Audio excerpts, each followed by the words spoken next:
Hello, this is almost a night on July 17 in a valley north of Kyoto, on the place where Japanese sea coast water border with Pacific Ocean water.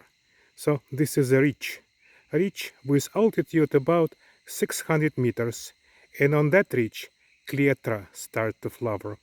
Cletra typically flowering in the end of rainy season, when monsoon rains, I hope so, will come to an end, and you can see flowers of cletra. I use this opportunity to show you just one botanical character. Cletra belongs to its own family, but sometimes united with another family, and that another family is heather, Ericaceae. So look on anthers, on the topmost part of stamens of cletra. As you see, it has something like two horns. These horns are anthers, and they are quite separate from each other.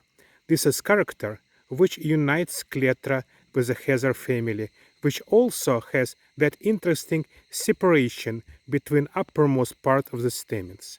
So you see, the clear morphological character is worth the big molecular research, because of course molecular research revealed that cletra is a sister group to Ericaceae, to heather family, and morphology was first to see it. Morphological characters sometimes are extremely evident and clear to explain. So this is cletra with amazing separate horn-like anthers, the character which calls it to the Ericaceae, to heather family. Again, today is July 17. Thank you very much.